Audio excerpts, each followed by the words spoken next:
الحمد لله نحمده ونستعينه ونستغفره ونؤمن به ونتوكل عليه ونعوذ بالله من شرور أنفسنا ومن سيئات أعمالنا من يهده الله فلا مضل له ومن يضلله فلا هادي له ونشهد أن لا إله إلا الله وحده لا شريك له ونشهد أن سيدنا وسندنا ومولانا محمدا عبده ورسوله صلى الله تعالى عليه وعلى آله وأصحابه أجمعين. أما بعد فأعوذ بالله من الشيطان الرجيم. بسم الله الرحمن الرحيم. الذين ينفقون في السراء والضراء والكاظمين الغيظ والعافين عن الناس والله يحب المحسنين.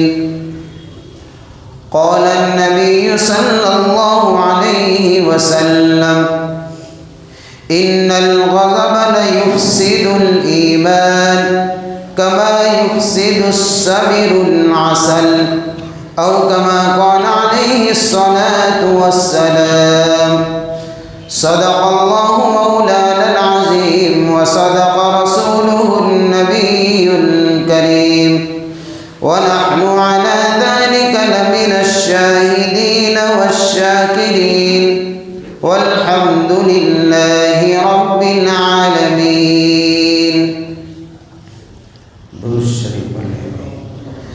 اللهم صل على سيدنا محمد النبي الأمي وعلى آله وبارك وسلم. اللهم صل على سيدنا محمد النبي الأمي وعلى آله وبارك وسلم. اللهم صل على سيدنا محمد النبي الأمي وعلى آله وبارك وسلم.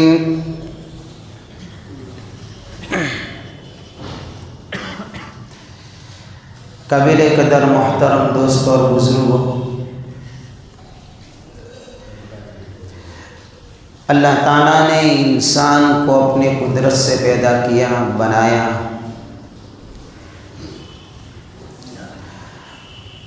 اور اس کے اندر خیر اور شر کے جذبات اللہ نے پیدا کیے تاکہ اس کو آزمایا جائے، اللہ اس کا امتحان لے کہ کون اپنے خیر کے جذبات کا استعمال صحیح کرتا ہے اور کون شر والے جذبات کے اوپر اپنے آپ کو کنٹرول میں رکھتا ہے، قابو میں رکھتا ہے۔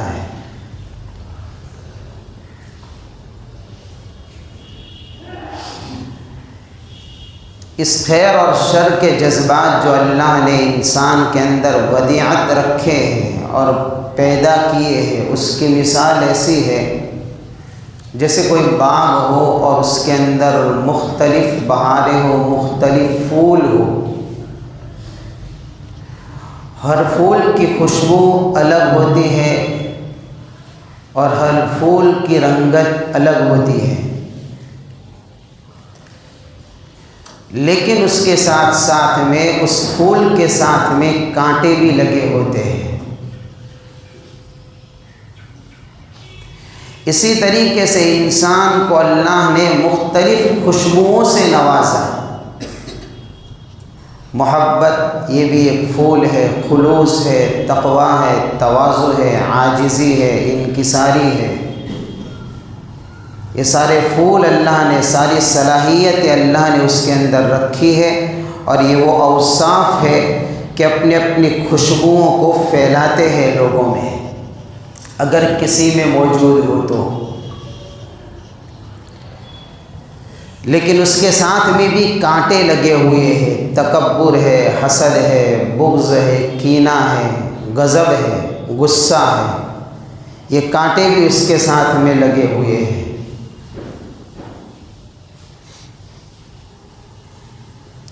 اس لیے انسان کو کوشش کرنی چاہیے کہ اپنے اندر موجود خوشبوؤں سے لوگوں کو معطر کرے، اور اپنے اندر موجود شر کے کانٹوں سے لوگوں کو بچائے۔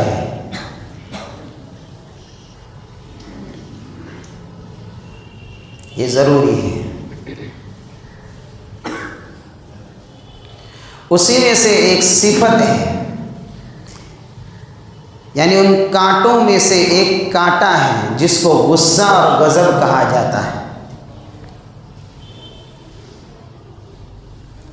اس چیز کو بھی اللہ نے انسان کے اندر رکھا۔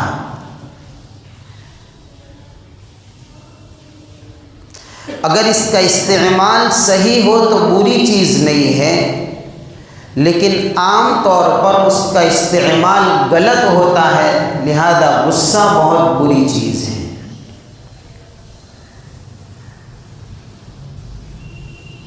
بے قابو ہو جانا، غصے کے اندر آدمی کیا کرتا ہے؟ بے قابو ہی تو ہو جاتا ہے وہ، اور پتہ نہیں کیا کیا حرکتیں کرنے لگتا ہے۔ ورنہ یہی غصہ ہے اس کا کہ اس کی وجہ سے اپنی ذات، اپنے ایمان، اپنے اعمال، اپنے اہل و عیال، اپنے مال اور دولت کی اس کے ذریعے سے اس کو حفاظت کی جاتی ہے، اگر اس کا استعمال صحیح ہوتا ہے۔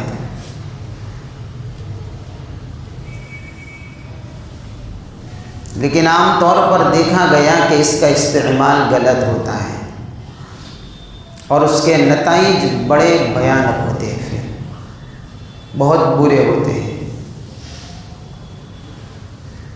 اس کو بہت معمولی سمجھتے ہیں ہم، غصہ، بلکہ بہت سارے لوگ تو کہتے بھی ہیں کہ مجھے تو کوئی بتاتا ہی نہیں ہے۔ بھئی کیوں نہیں بتاتا؟ کہ میری کھوپڑی کا ٹھکانہ نہیں ہے، یعنی اس کو کمالات میں سے شمار کیا جاتا ہے کہ میرا کمال یہ ہے کہ میں آؤٹ آف کنٹرول ہوں۔ ارے آپ کا کمال نہیں، آپ کا عیب ہے یہ تو، یا آپ اپنی بیوقوفی کا پرچار کر رہے ہیں لوگوں کے اندر کہ میں اتنا بڑا بیوقوف ہوں کہ میں آؤٹ آف کنٹرول ہوں، مجھے کوئی ہاتھ نہ لگائے۔ اگر صحیح میں آؤٹ آف کنٹرول ہو گیا تو انسانیت سے ہٹ کر میں حیوانیت میں آ جاؤں گا، پھر میں انسان نظر نہیں آؤں گا۔ لیکن لوگ اس کو اپنے کمالات میں شمار کرتے ہیں، میرا غصہ ایسا ہے، میری کھوپڑی ایسی ہے، بہت الگ الگ طرح کے الفاظ ہم استعمال کرتے ہیں نا بھائی۔ ارے سب سے بڑی کمزوری ہے یہ تو۔ اللہ کے نبی صلی اللہ علیہ وسلم نے فرمایا، پہلوان کون پہلوان؟ جو دو چار کو پٹک دے وہ پہلوان،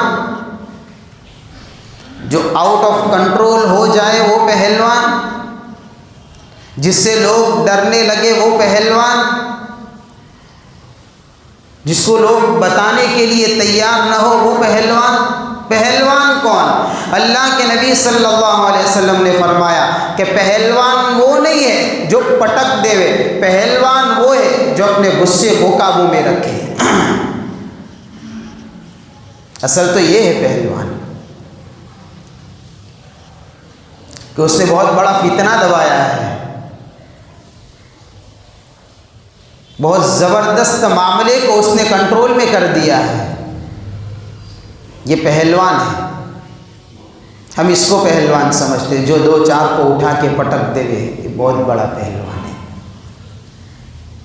ہے۔ ہمارا تو نظریہ ہی الگ ہو گیا، ہماری سوچ الگ ہو گئی ہمارے یعنی کہ نگاہیں کچھ الگ سوچتی ہے اور کہیں الگ گرتی ہے، دماغ کچھ الگ تصورات لے کر گھما کرتا ہے۔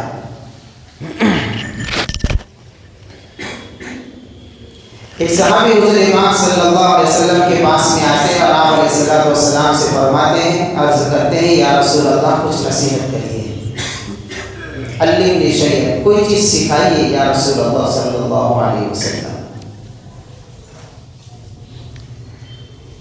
تو آپ نے کوئی بہت بڑا عمل نہیں سکھایا، لا تغضب، غصہ مت کر۔ ایک چھوٹی سی نصیحت حضور نے فرمائی، غصہ مت کر۔ یہ بہت بڑا عمل ہے جس کو ہم بہت معمولی ہی سمجھتے ہیں۔ فردد ذلک مرارا، حدیث پاک کے اندر آتا ہے کہ بار بار گویا کہ نصیحت کے بارے میں حضور پاک صلی اللہ علیہ وسلم سے فرماتے رہے، اور آپ علیہ السلام وَكُلُّ ذَلِكَ یقول، ہر مرتبہ ایک ہی بات آپ علیہ السلام نے ارشاد فرمائی کہ لا تغضب، غصہ مت کر۔ یہ بار بار پوچھ رہے ہیں حضور، بار بار جواب دے رہے، غصہ مت کر، یہ بری چیز ہے۔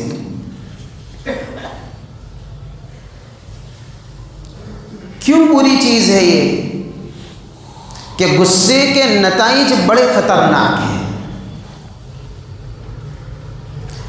آدمی جب غصے میں آ جاتا ہے اور اگر اس کو کنٹرول نہیں رہتا ہے تو اس کا انجام الگ الگ شکلوں میں ظاہر ہوتا ہے۔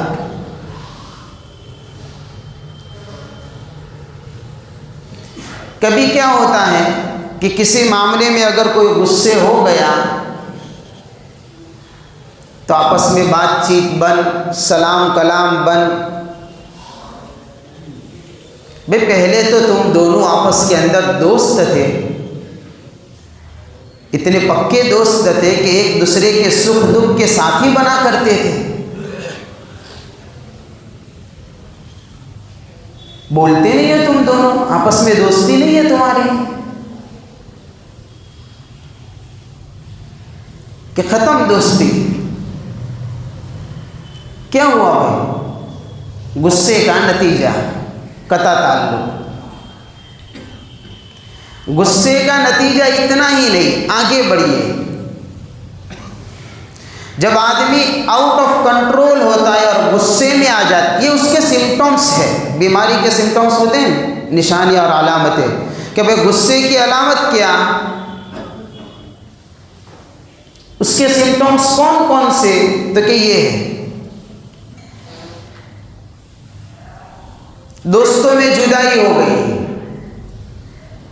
پھر کیا ہوا کہ کبھی کبھار میاں بیوی میں آپس میں کچھ معاملہ بن گیا، شوہر غصے میں آ گیا، کیا کیا کہ بیوی کو طلاق دے دی۔ کس کا نتیجہ ہے؟ غصے کا نتیجہ ہے۔ لوگ مسئلہ پوچھتے ہیں کہ یار غصے میں طلاق ہو گئی، یہ دے دی، تو لوگ خوشی سے طلاق دیتے؟ ہاں بھائی، کوئی اپنی بیوی کو خوشی سے طلاق دیتا ہے؟ یہی تو موقع تھا سنبھالنے کا۔ آج تک ہم نے سنا کہ کسی نے اپنی بیوی سے پیار اور محبت سے کہا کہ میرے دل میں تیری بہت زیادہ محبت ہے، میں تم کو چاہتا ہوں، ایک کام کریے طلاق دے دیتا ہوں۔ ہوا ایسا معاملہ؟ بھائی کب بنتا ہے معاملہ؟ طلاق ہو گئی، نتیجہ کیا نکلا؟ غصہ۔ پھر کیا ہوا؟ دو بھائیوں میں آپس میں بہترین تعلق تھا، آپس کے اندر مل جل کر رہتے تھے، کھاتے تھے، پیتے تھے، کاروبار تھا، چلتا تھا، ایک اچھا نظام چلا کرتا تھا۔ چھوٹی سی غلطی ہو گئی، ایک دوسرے پر غصے ہو گئے، ہمیشہ کے لیے اتنے جدا ہوئے کہ لگتا ہی نہیں کہ یہ دونوں بھائی ہیں کہ نہیں ہے۔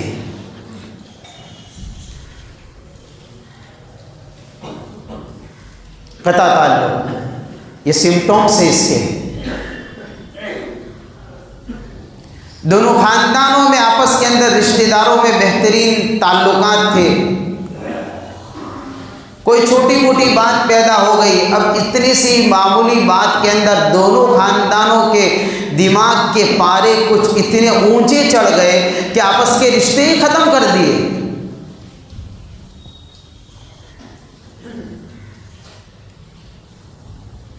اتنا ہی نہیں ہے، جب بندہ غصے میں آ جاتا ہے، اس کی زبان جب کنٹرول سے باہر چلتی ہے تو صرف اس کے بندوں سے رشتے ٹوٹتے ہو، معاملہ یہاں تک نہیں رکتا۔ اگر کسی نے اپنی زبان کو غصے کی حالت میں قابو میں نہیں رکھا، بہت سی مرتبہ ایسا ہوتا ہے اس کا معاملہ رب سے بھی ٹوٹ جاتا ہے۔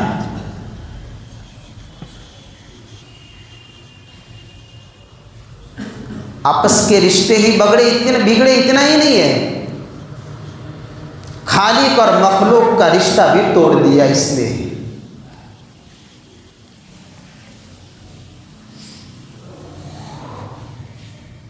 ایسا بھی کوئی غصہ ہوتا ہے کہ اللہ سے؟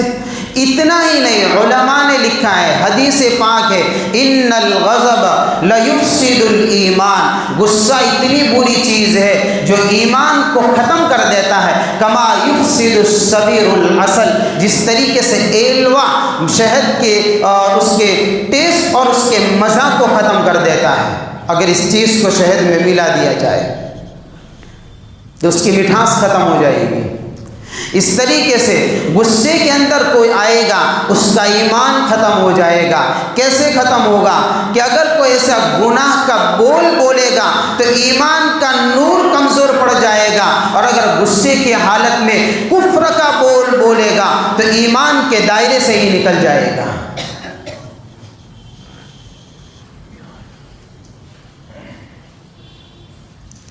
اتنے بڑے بڑے سمٹمز اس کے ظاہر ہوتے ہیں۔ ایک مثال دے دو، علماء نے ایک مسئلہ لکھا ہے کہ اگر دو آدمیوں کے درمیان میں کسی معاملے میں جھگڑا ہو گیا، آپ نے کسی کو مسئلہ بتایا، کوئی بات بتائی، سامنے والے میں بتانے والا کہتا ہے بھائی میں جو بات کر رہا ہوں وہ شریعت کی بات ہے، اس کو قبول کر لو، معاملے کو ختم کر دو۔ اب سامنے والا غصے میں آ کر کہتا ہے شریعت کو رکھنے ایک طرف، علماء نے لکھا ہے کافر ہو جائے گا۔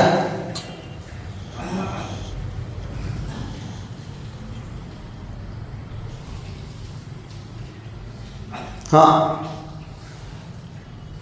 کیا ہوا؟ غصے کا نتیجہ بہت معمولی چیز ہو گئی۔ آج تو گھروں کے اندر بھی شوہر اپنی بیویوں پر معمولی سی معمولی غلطی کے اوپر غصے ہو جاتے ہیں۔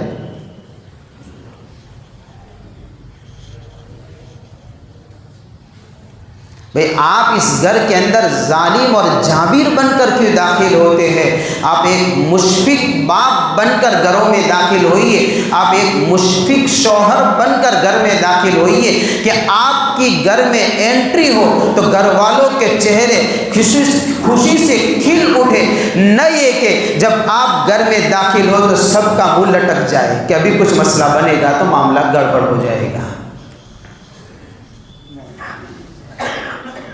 بہت سارے لوگوں کے انٹری اس انداز سے ہوتی ہے۔ حضرت تھانوی رحمۃ اللہ علیہ کے پاس ایک آدمی آیا اور آ کر کہنے لگا کہ حضرت میں تو گھر میں جب جاتا ہوں تو میرے بچے بیوی وغیرہ یہ سب اس طریقے سے چپ چاپ بیٹھ جاتے ہیں، ڈرتے ہیں۔ تو حضرت تھانوی نے اس کو پوچھا کیوں؟ اس لیے کہ تم گھر میں چیتے یا کتے بن کر داخل ہوتے ہو؟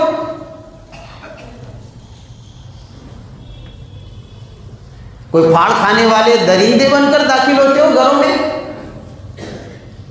یہ تمہارا کمال ہے؟ اس کو ہم کمال سمجھتے ہیں، عقل مندی سمجھتے ہیں۔ میں گھر میں داخل ہوں تو کوئی بھی چیز آگے پیچھے نہ ہو، ہر چیز مجھے تیار چاہیے۔ عجیب حال ہو چکا ہے۔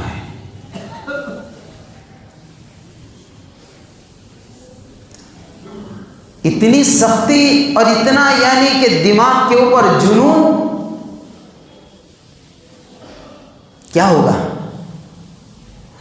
ارے گھر غصوں سے نہیں چلا کرتے، یہ غضب والی بیماری تو ایسی ہے کہ اس سے گھروں کے اندر ٹوٹ پیدا ہو جاتی ہے، گھر ٹوٹ جایا کرتے ہیں۔ اگر خاندان چلانے ہیں تو محبت کے پھول نچھاور کر وہ خاندان چلیں گے، پھر وہ جھونپڑے میں رہ کر بھی خوشحال رہیں گے۔ اور اگر غصے کے ساتھ میں گھروں میں انٹری کرو گے تو ٹھنڈے کمرے بھی آپ کے دلوں میں سکون نہیں دے سکیں گے۔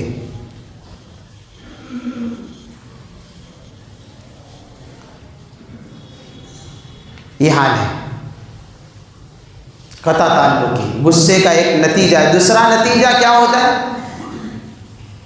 جب غصہ آتا ہے تو آدمی غیبت کرنے لگتا ہے پھر دوسرے کی۔ آج تک غیبت نہیں تھی اس کی، لیکن اب اس کے اوپر غصے ہیں نا، اب اس کے جذبات بڑک اٹھے، اب جہاں بھی بیٹھے گا اس کا چرچا کرے گا، اپنی بڑاس کو نکالے گا، اپنے غصے کو اتارے گا۔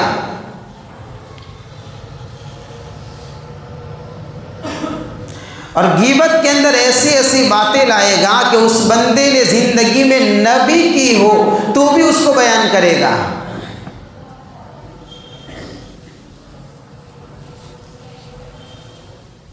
اگر بائی چانس اگر کوئی اس کا دفاع کرے گا تو پھر وہ بیچ میں سے بول پڑے گا کہ تجھے پتا نہیں ہے میں جانتا ہوں اس کو۔ غیبت غصے کا نتیجہ ہے۔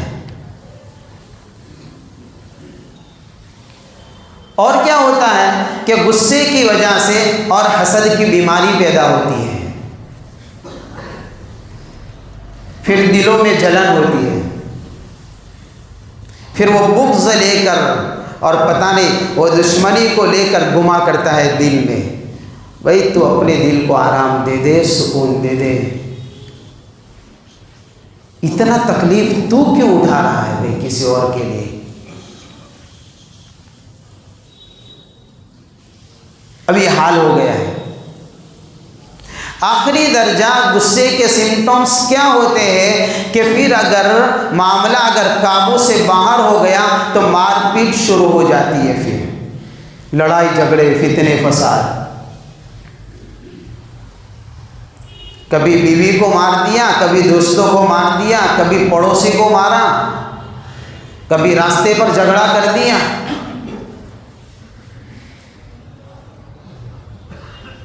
جتنے بھی فسادات ہوتے ہیں وہ سارے کے سارے فسادات غصے کا نتیجہ ہے۔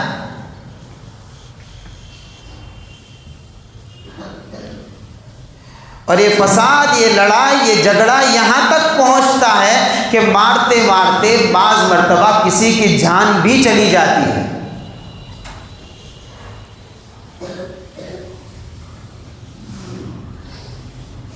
یہ حال ہے۔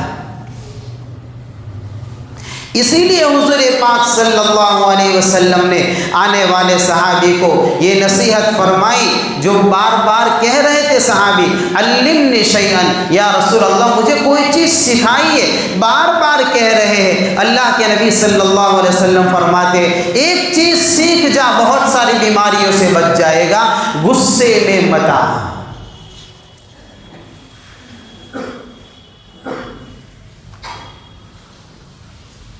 یہ چیز سیکھ جا۔ اور دیکھیں ایک بات یاد رکھیے، غصہ تو آئے گا، نہیں آئے گا ایسا نہیں، یہ فطرت اور نیچر کے اندر اللہ نے رکھا ہے، ہر انسان کے اندر یہ چیز ہے۔ لیکن موقع کو دیکھتے ہوئے دبانا یہ کمال ہے۔ اللہ نے ایمان والوں کی صفت بیان فرمائی، الذین ينفقون فی السراء والضراء والکاظمین الغیظ والعافین عن الناس۔ تقوی والے کون؟ اس کی اگلی آیت ہے اعدت للمتقین، یعنی جنت کو اللہ نے متقیوں کے لیے تیار کیا ہے۔ ان کی نشانیاں کیا ہیں متقیوں کی؟ الذین ينفقون فی السراء والضراء، ایک نشانی یہ ہے وہ تنگی میں اور خوشحالی میں ہر حال میں اللہ کے راستے میں خرچ کیا کرتے ہیں، کوئی بھی حال، لیکن رب کے راستے میں دینے سے پیچھے ہٹ نہیں کرتے۔ اور والکاظمین الغیظ، اور کیا کرتے ہیں تقوی والوں کی دوسری نشانی ہے جب غصہ آتا ہے تو دبا دیتے ہیں، پی جایا کرتے ہیں۔ دیکھیں یہ نہیں کہا ہے کہ نہیں آتا ہے، کیا کہا؟ آتا ہے تو پی جاتے ہیں، معاملہ ختم۔ والعافین عن الناس، تیسری نشانی ہے اور لوگوں سے درگزر کا معاملہ کر دیتے ہیں، پھر چھوڑ دیتے ہیں، جانے دو۔ واللہ یحب المحسنین، ایسے لوگوں کے بارے میں اللہ کا فرمان ہے اس طریقے سے جو نیک کام کرتے ہیں رب کے وہ محبوب بندے ہیں، اللہ ان سے محبت کرتا ہے، ہاں محبت کرتا ہے اللہ ان سے۔ حضرت صدیق اکبر رضی اللہ تعالیٰ عنہ کی بیٹی حضرت صدیقہ رضی اللہ تعالیٰ عنہ ام المؤمنین حضرت عائشہ، جب تہمت لگی ہے حضرت عائشہ رضی اللہ تعالی عنہا کے اوپر، تو منافقین نے بہت بڑے بڑے پروپیگنڈے اور سازشیں اور پتہ نہیں کیا کیا شرارتوں کو انہوں نے انجام دیا تھا۔ سورہ نور کے اندر اللہ نے پورا واقعہ بیان فرمایا ہے، اور حضرت عائشہ صدیقہ رضی اللہ تعالیٰ عنہا کی پاکیزگی کو اللہ نے بیان فرمایا ہے۔ میں واقعہ سنانا نہیں چاہتا ہوں، اس واقعے کے اندر سے ایک بات سنانا چاہتا ہوں۔ غصے کو دبانا کس کو کہتے ہیں؟ تو جب منافقین نے تہمت اور الزام کی ہوا چلائی تو اس کے اندر کچھ صحابہ بھی تھے جو اس کے اندر آ گئے تھے، منافقین کی باتوں میں تھے، صحابہ میں سے اس میں سے ایک تھے حضرت مصطح رضی اللہ تعالیٰ عنہ، جو حضرت صدیق اکبر رضی اللہ تعالیٰ عنہ کے چچا زاد بھائی لگتے تھے۔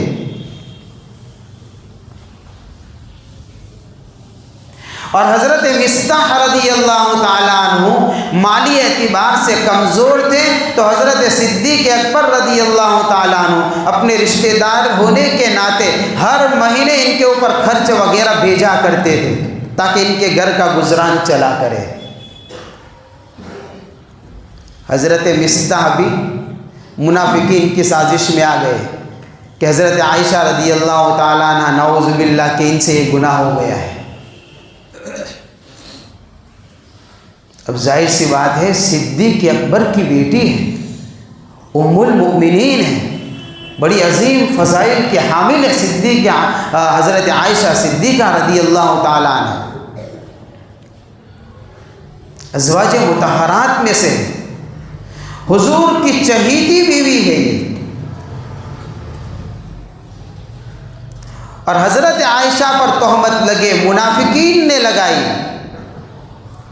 لیکن اس تہمت کے اندر کوئی ایسے صحابی شامل ہو جائے کہ جن کے اوپر صدیق اکبر خرچ کرتے ہو، ظاہر سی بات ہے حضرت صدیق اکبر رضی اللہ تعالیٰ عنہ کو کتنی بڑی تکلیف ہوئی ہوگی اور کتنا زبردست غصہ آیا ہوگا کہ میں نے ان کے ساتھ میں یہ معاملہ کیا، اتنا خرچ کیا، اور میرا چچا زاد بھائی آج جب میری بیٹی پر الزام لگا تو ان کے ساتھ میں ہو گئے۔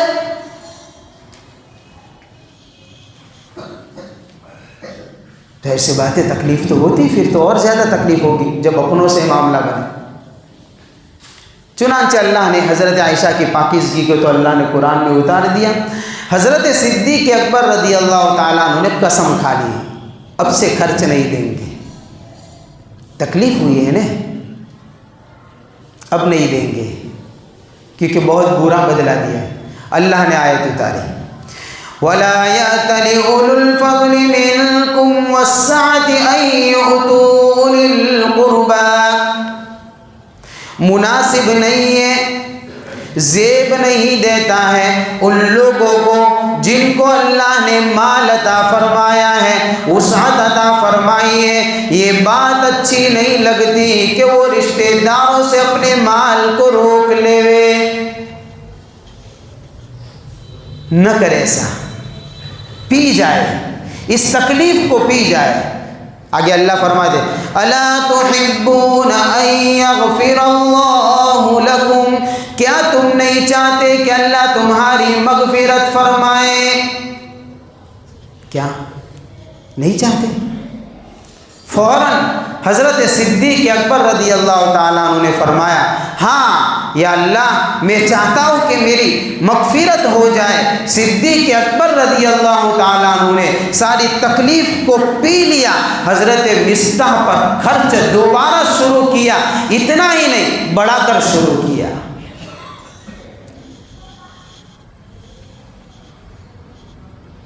دبانا. والکاظمین الغیظ والعافین عن الناس، یہ وہ صحابہ کے صفات تھے جو قرآن کی آیتوں پر عمل کیا کرتے تھے. حضرت امام زین العابدین رحمت اللہ علیہ سادات میں سے بڑے لوگوں میں گزرے ہیں. ایک مرتبہ حضرت کے گھر پر مہمان آئے تو اپنی خادمہ سے کہا کہ بھئی شوربہ گرم کر کے لاؤ. تو خادمہ نے شوربہ گرم کیا، لے کر آ رہی تھی مہمان کے لیے. جیسے ہمارے گھر پر مہمان آئے ہو ہم چائے پلاتے ہیں، اس زمانے میں شوربہ پلایا کرتے تھے. الگ الگ حالات میں الگ الگ رسم اور رواج ہوا کرتے ہیں گھروں کے. اب ہوا ایسا کہ خادمہ شوربہ گرم کر کے لا رہی تھی، ٹھوکر لگی، شوربہ سیدھا امام زین العابدین رحمت اللہ علیہ کے سر کے اوپر گرم کا گرم گر گیا.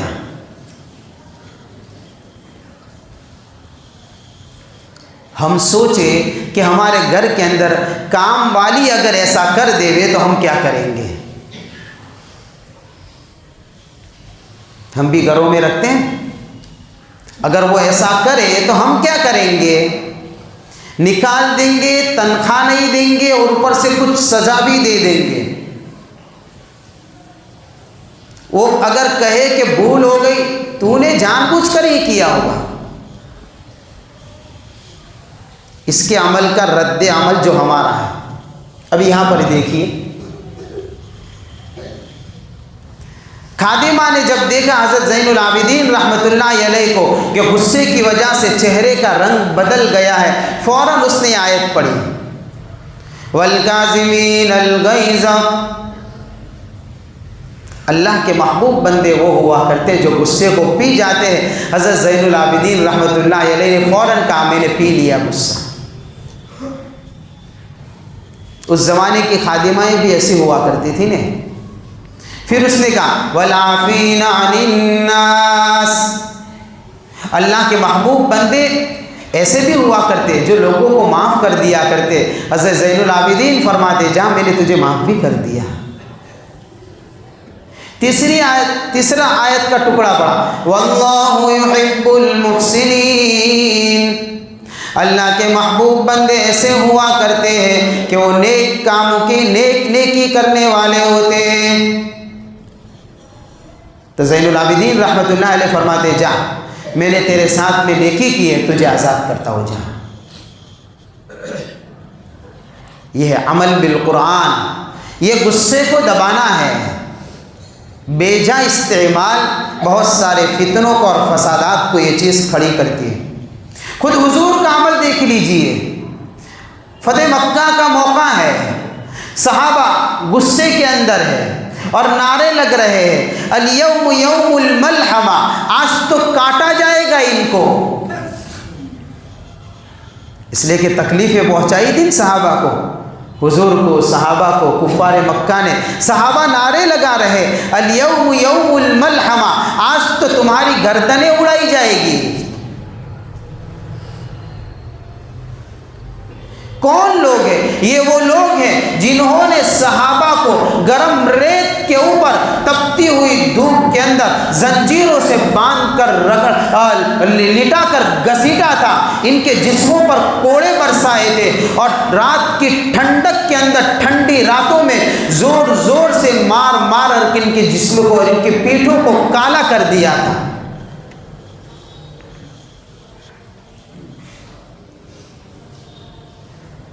گرمی کے ذریعے سے بھی ان کو تپایا تھا اور رات کی ٹھنڈک کے ذریعے سے بھی ان کو تکلیفیں دی تھی، اور طرح طرح سے ستایا تھا، اتنا ستایا تھا کوئی کسر اور کوئی کمی باقی نہیں رکھی تھی، جہاں تک بن پڑتا تھا سب کچھ کر گزرے تھے۔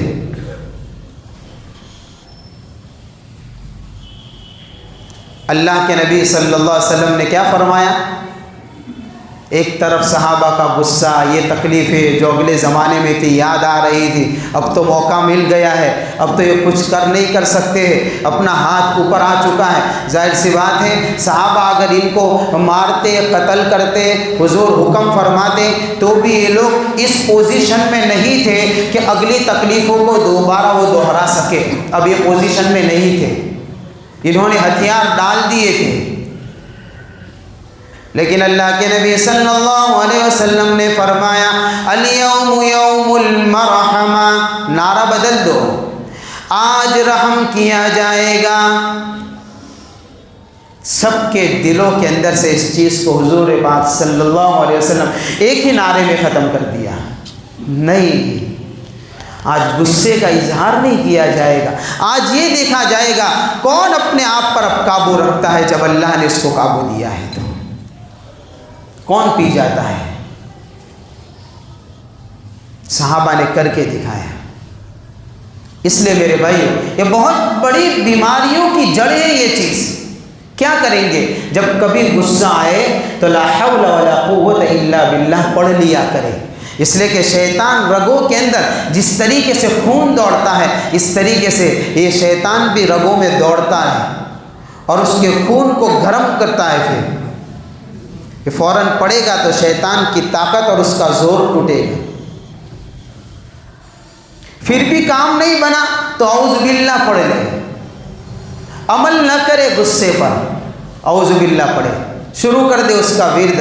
حضور نے فرمایا غصے کا علاج ہے۔ پھر بھی کام نہیں ہوتا، ابھی غصہ ٹھنڈا نہیں ہوتا، اپنی پوزیشن بدلتے ہوئے، کھڑا ہے تو بیٹھ جائے، بیٹھا ہے تو لیٹ جائے، گھر میں ہے تو نکل جائے، پوزیشن چینج کر دے۔ لیکن اگر وہ اپنے غصے کو کنٹرول میں نہیں رکھے گا تو نتیجہ بڑا بھیانک نظر آئے گا۔ اور اگر پھر بھی کام نہیں چلتا ہے تو کیا کرے؟ وضو کر لے نا، یہ سب سے بڑا ہتھیار تو ہے، وضو کر لے۔ ضروری تھوڑی ہے وضو نماز ہی کے لیے ہے، ہاں یہی تو وضو ہے جو شیطان کو بھگاتا ہے، وضو کر لے۔ پھر بھی کام نہیں چلتا ہے، 2 رکعت نماز پڑھ کر سجدہ کر لے وے، اتنا سوچے اگر آج میں غصے ہوا ہوں، اگر میں نے معاف نہیں کیا، کل اللہ کے دربار میں جاؤں گا تو اللہ کے غضب کے سامنے جب مجھے معافی کی ضرورت پڑے گی تو میں کیا کروں گا؟ ایک بیوی سے غلطی ہو گئی، شوہر کو بڑا غصہ آیا اور غلطی بڑی تھی، چاہتا تو اس کو مارتا پیٹتا نکال دیتا۔ بہت سارے خاوندوں کی سب سے بڑی کمزوری یہ ہے، سب کی نہیں کہتا ہوں، بہت سارے لوگوں کی سب سے بڑی کمزوری یہ ہے، سب کو معاف کریں گے بیوی کو معاف نہیں کرتے۔ تو نے بھول کری کیوں؟ بس بڑا عقل مند لگتا ہے تو یہاں بس چلتا ہے تو کام چلاتا ہے اپنا۔ اب بیچاری بیوی پریشان ہے، پچھتا رہی ہے، بھول ہو گئی ہے، شوہر کو پتہ چلے گا، بڑی بھول تھی، معمولی بھول نہیں تھی، کیا ہوگا انجام؟ شوہر نے جب بیوی کا چہرہ دیکھا تو اس کو لگا کہ بیچاری سے غلطی تو ہو گئی لیکن اس کا چہرہ بتا رہا ہے کہ پچھتا رہی ہے، تو شوہر نے اپنے دل میں کہہ دیا کہ اس کو معاف کر دیا، جانے دو، کوئی مسئلہ نہیں۔ انتقال ہوا، خواب کے اندر شوہر کو کسی نے دیکھا، پوچھا کیا معاملہ کیا اللہ نے تیرے ساتھ میں؟ تو اس نے کہا کہ میں نے اپنی بیوی کو اللہ کی بندی سمجھ کر معاف کیا تھا، میرے رب نے مجھے فرمایا کہ جا تو نے اپنی بیوی کو میری بندی سمجھ کر معاف کیا، میں تجھے اپنا بندہ سمجھ کر معاف کرتا ہوں۔ ہاں معافی، یہ علاج ہے غصے کا۔ اور اگر اس سے بھی کام نہ بنے تو کیا کرے؟ درود شریف کی کثرت کر دے، بار بار پڑھتا رہے، امید ہے چند مرتبہ پڑھے گا دل کے اندر ٹھنڈک پیدا ہو جائے گی۔ یہ بہت بڑا عمل ہے، یہ درود شریف کی تاثیر ہے۔ لیکن ایسا کام نہ کرے کہ فتن و فساد سے ہمارے گھر کے اندر آگ بھڑک جائیں، رشتے ناطے ٹوٹ جائیں، میاں بیوی میں جدائی ہو جائے، اولاد ماں باپ میں جدائی ہو جائے، خاندان میں جدائی ہو جائے۔ یہ سارے نتائج اسی ناجائز غصے کے نتائج ہیں۔ جس دن اس کو کنٹرول کرنا سیکھیں گے، ایک دوسرے کی غلطی سے درگزر کرنا بھی سیکھ جائیں گے۔ اور یہ بہت بڑی بیماری ہے دل کی۔